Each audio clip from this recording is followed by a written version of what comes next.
I'm Anna Azalian with Idaho News 6. We are joining Optum for a panel on mental health and body image. We have three panelists joining us today. Ali Ostrander, who is an elite runner and mental health advocate. Julie Wood is the Senior Behavioral Medical Director with Optum. And Tony Ramey is the Treasure Valley Executive Director of Girls on the Run. I'll have each of you just kind of tell us a little bit about you and why you're an expert in your field. We'll start with you, Ali. Hi, yeah, I am an elite runner and also a mental health advocate. I have struggled with an eating disorder, body image issues for a lot of my running career. And last year, I decided to seek treatment. I went to a partial hospitalization program, and I've been in recovery ever since. I'm still working with a therapist and a dietitian. And so I just have a lot of experience personally with these issues, and I'm working to advocate for runners seeking treatment, and also to just help people understand that they're not alone in this process. Great. Now, Dr. Wood, why don't you go next and tell us a little bit more about yourself? Thank you. Yes. So I'm Julie Wood. I'm a board certified psychiatrist with several years experience treating various levels of care for people with eating disorder. I'm also an advocate for kind of educating people and informing people about eating disorder and the kind of the complexity as well as the dangers of it. Great. And Tony, tell us a little bit about you and what you do with Girls on the Run. Yes, so I'm Executive Director of Girls on the Run Treasure Valley, and we provide after-school programs for girls in elementary school and middle school. And the programs really focus on providing girls tools to become more joyful, healthy, and confident. We really look at our program as a preventative, because if girls feel confident in who they are and know that the important thing about their bodies is not how it looks or how fast it goes, but what it can do for them, then they tend to be healthier in the long run and avoid behaviors that can be risky later in life. And starting kind of with the basics, what is an eating disorder and how do we define them? Anyone who wants to answer that? Maybe Dr. Wood. We'll start with you. Yes, thank you. So eating disorders, I mean, a lot of people think they're a lifestyle choice, but they're not. They're really a complex and potentially life-threatening mental illness. And there's a spectrum of eating disorders from anorexia nervosa to bulimia nervosa to binge eating disorder, as well as other disorders that are identified by our diagnostic manual. But I think we're here really to talk today about those three eating disorders: anorexia, bulimia, and binge eating. And what are those common warning signs or symptoms of an eating disorder? So eating disorders, they can manifest in different ways, but for anorexia nervosa, we look for individuals that really have a lot of diet culture where they're looking to restrict food. They often will restrict their levels of intake to a dangerously low level where they just can't maintain body function.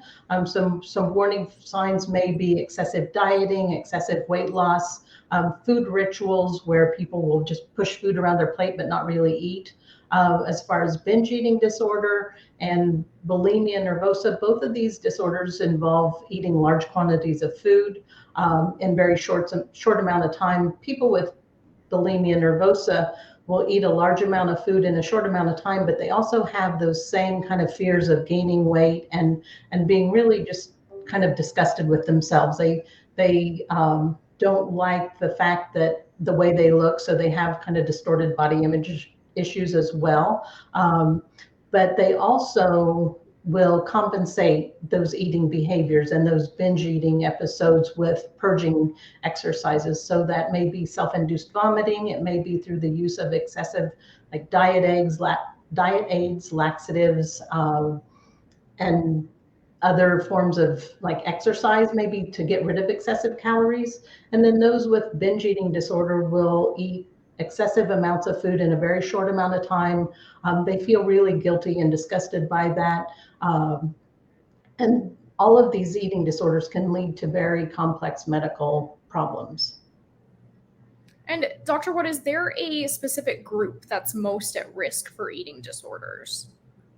So really, we think about eating disorders and how they affect adolescents and young girls, but truly eating disorders can affect anybody from a very young age to older adults.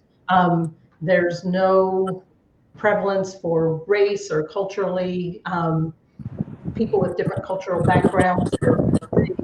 Eating disorders can affect anybody, but again, we often look at kind of the adolescent and the young girls. And Allie, I'll ask you if you could share some more of your personal experience with eating disorders and just as a young woman. Yeah, well, I think just being a woman, there's a lot of societal pressure to look a certain way. There are beauty ideals that we feel the need to adhere to just through magazines and media. But as a runner, a distance runner especially, there's this idea in sport that thinner is faster, that you need to be very lean to be competitive. And, there's all this talk around race weight and trying to just always become a smaller version of yourself.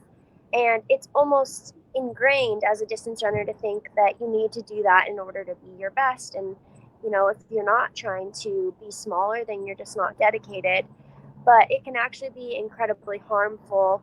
It can lower bone density, it can impact your hormones, your reproductive system, and wreak all sorts of havoc on your body and your longevity in sport and in life. And so it's something that I really think there needs to be an end to. But we have to overcome, decades of this messaging that has been pervasive throughout our sport. And Dr. Wood, can you tell us some more about some of the health consequences of an eating disorder? Allie mentioned a couple possible consequences there. So yes, again, looking at anorexia nervosa, people often will have extremely low forms of, or extremely low body weight and such that they just can't maintain proper nutrition. And by long-term kind of starvation, people can experience cardiovascular problems with their heart. They can experience, like Ali said, reproductive problems. That often girls with anorexia nervosa experience amenorrhea, and that can then have consequences on other endocrine systems, such as bone density and GI or gastrointestinal symptoms.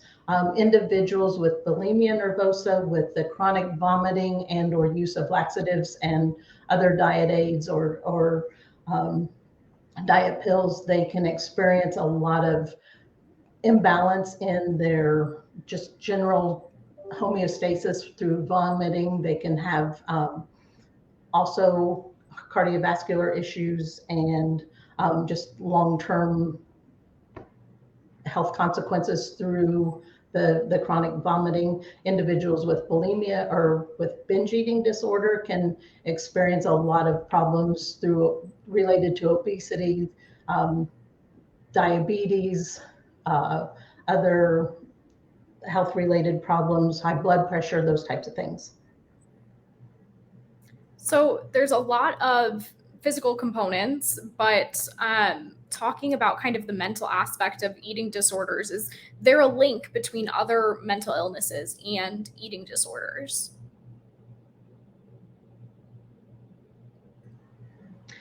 Yes, thank you.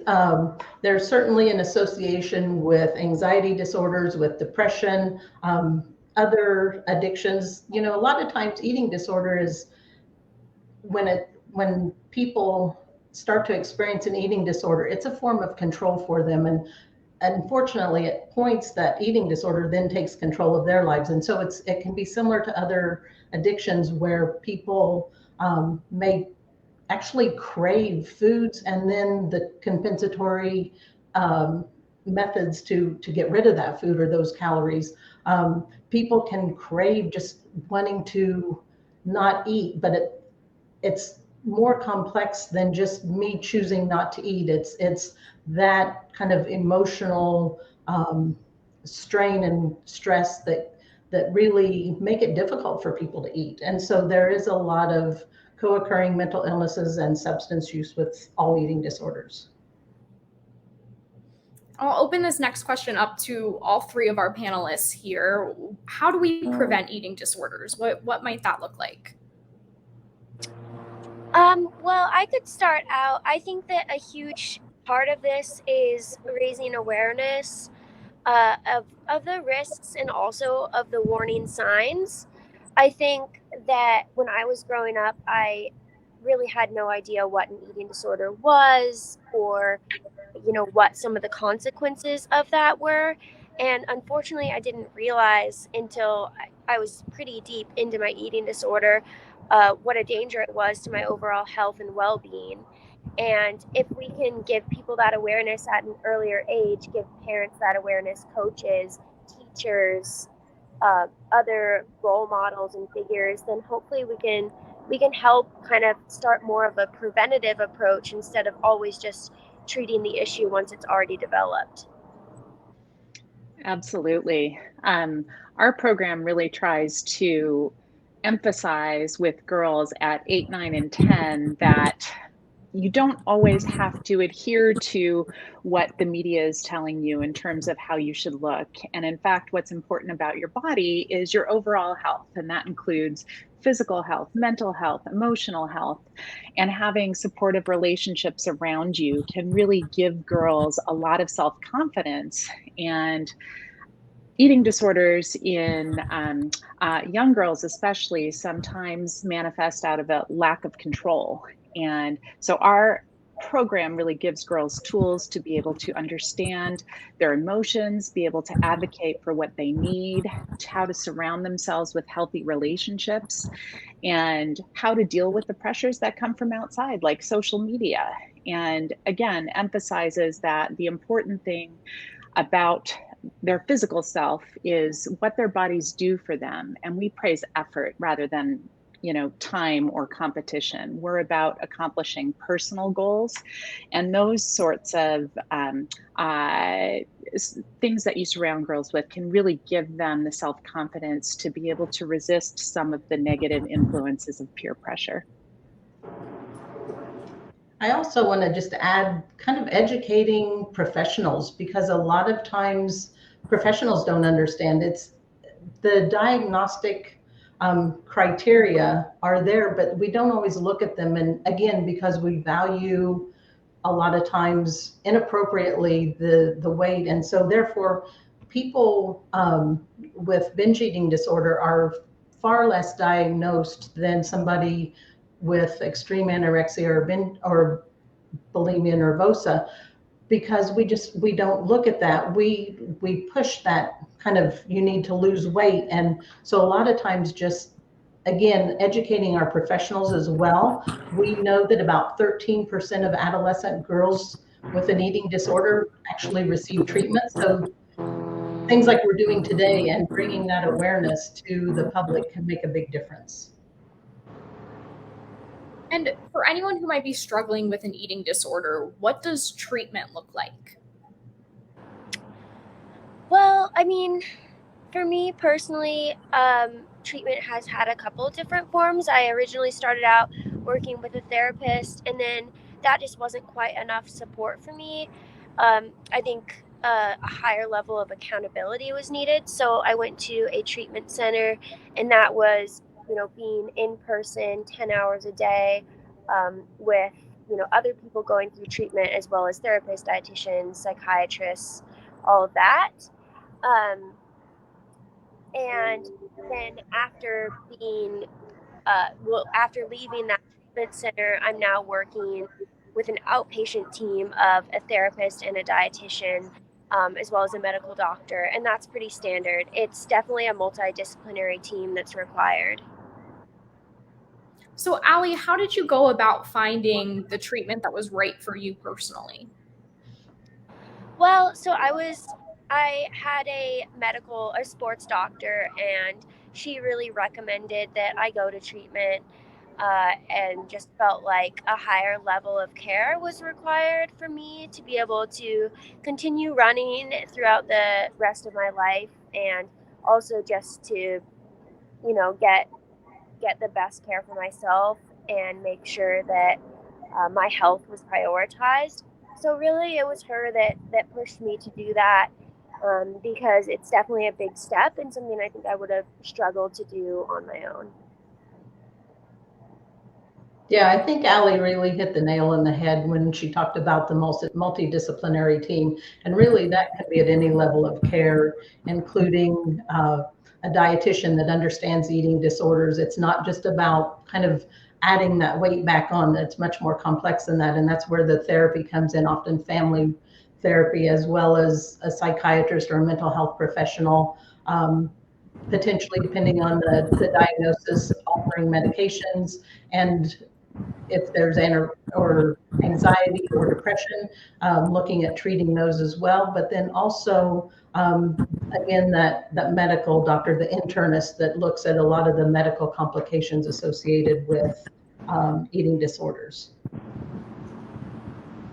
And what about resources? What resources are available for someone who might be struggling with an eating disorder?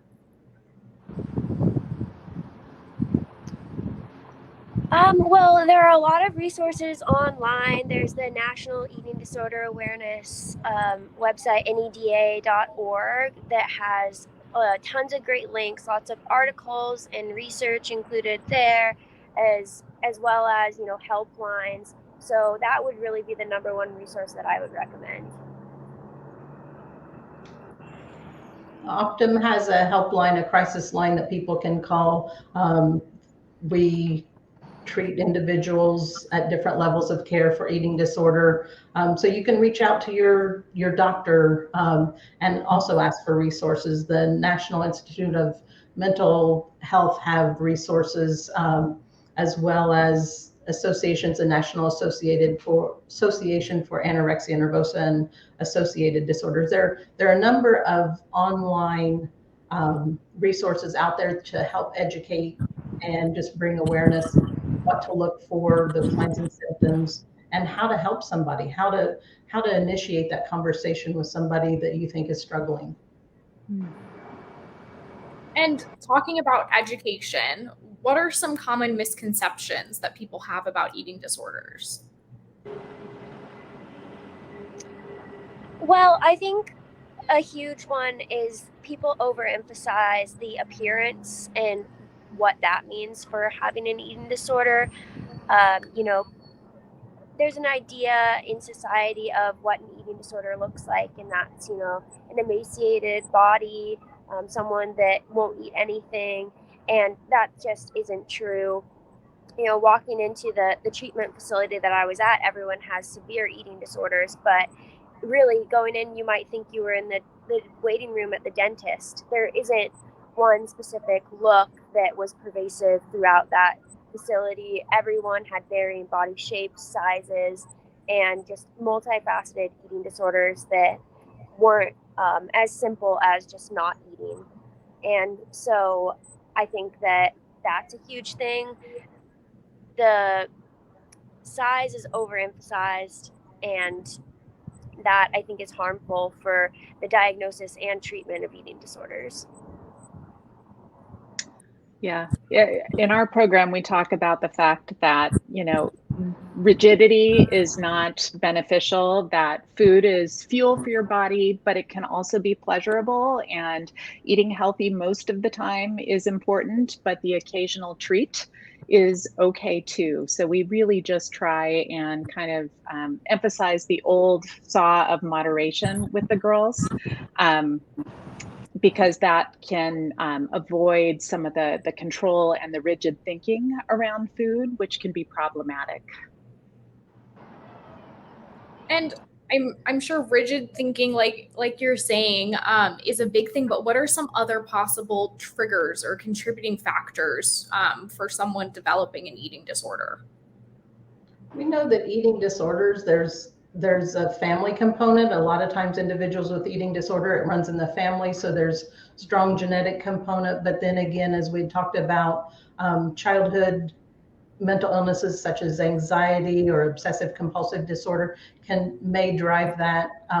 Again, bullying individuals, younger individuals that may have trouble with weight and have a larger body size are bullied and teased. And so that can trigger, again, just that drive to lose weight, maybe in an unhealthy way or inappropriately, that then just becomes this obsession. And so I think those are things that we need to look for, and if we identify them, don't let eating disorder kind of set too far back in your mind that could be a real possibility. And Yeah. Oh, sorry. Go ahead, Allie. I was also going to say another trigger is, especially for girls, the time when you start to experience, changes in your body, puberty, and just feeling like you're out of control in your body.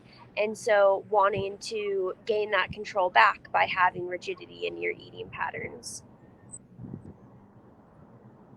Yeah, a lot of time those changes really kind of drive that fear of growing up and what to expect, and having to kind of be an adult can be fearful for people, and that unknown, again, with the society, the way we push thinness and body image can really have a big impact. And really giving humans, girls, a safe space to talk about those feelings, because they're not unique to an individual. I mean, we've all gone through puberty, we've all had difficulties in our lives, and being able to talk about feelings in a safe space can be really beneficial in all types of situations. Definitely. And speaking of support, how can someone, who might be watching this, that knows someone or has a loved one that's struggling with an eating disorder, what's the best way for them to support that person? I always say a great way to support someone is to ask them how you can support them, because I think it's really individualized for every person.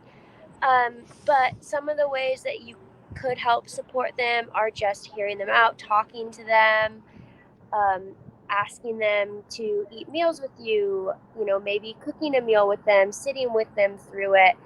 I don't think that it's that helpful to really push food on someone or be abrasive about it, or constantly being like, oh, maybe you should eat a little more, come on.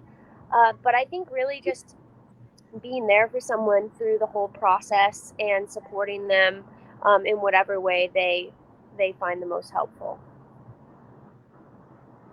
Yeah, I agree with Allie with that support and asking questions without kind of a blaming attitude, and trying to meet that individual in the middle. They may not be aware of their eating disorder, believe it or not. They may also not be ready to seek treatment. So trying to find some middle ground to help them kind of start that path can be important.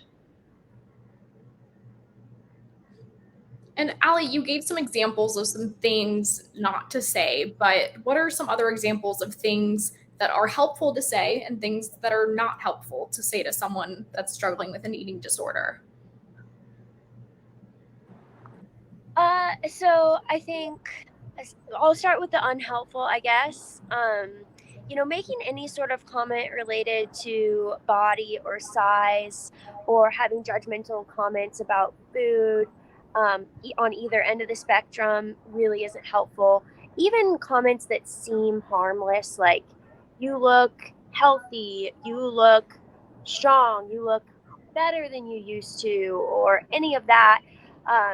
Just really not de-emphasizing the way someone looks, and maybe turning those comments into the way that they are acting, the way that they feel, saying, oh my gosh, you're just so full of life these days, or you are joyful all the time, or I love your laugh, the way that you smile is contagious. Things like that, I would say, are a lot more helpful, as far as comments around food, saying, oh, you're going to eat all of that, or, oh, wow, that's not very healthy, um, or saying, oh, you're so disciplined, or you're so good. Um, oh, you're always eating clean. Stuff like that, really turning the focus away from what you're eating and food altogether. Eyes on your own plate, not commenting on theirs. I think some things that can be helpful around food are just checking in, like, oh, have you eaten today? Are you hungry? Do you want to eat with me? Asking those questions in a light way, but not pressing to make it like you're trying to force them into anything.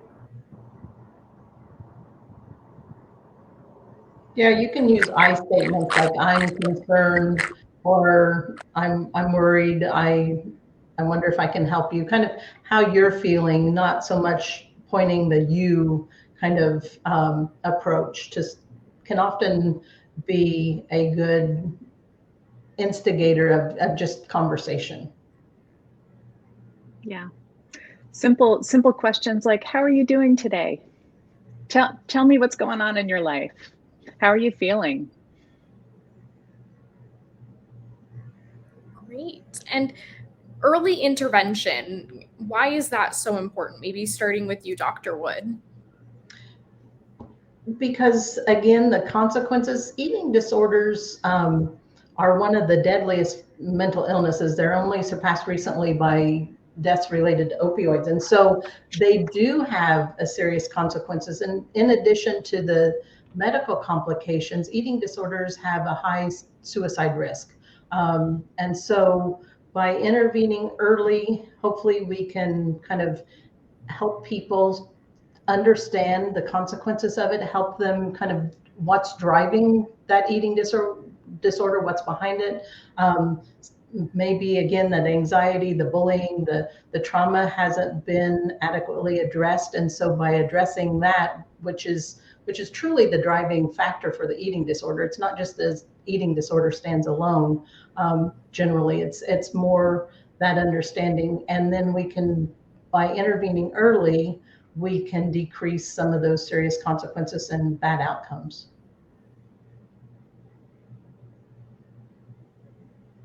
Yeah, and I would just add that in saying that eating disorders a lot of the time include a lot of fear, and having fears for over a long period of time, you're just giving them the opportunity to build, to be reinforced, and that's creating neural pathways that tell you something is scary. So maybe you start thinking that cookies are scary, and then you constantly avoid cookies. You see them, you push them away, you say no to them, and so that's reinforcing that fear over and over and over again.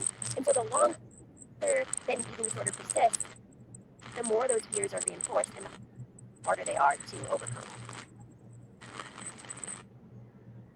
All right. Well, thank you all so much for joining us. I know we talked about resources, but before we go, what are some places people can go to get more information? More information about Girls on the Run, if you have a girl between the ages of 8 and 13 in Southwest Idaho, is available at our website, which is shown on the screen right now. We have a fall season that starts in September. We'd love to work with your girl.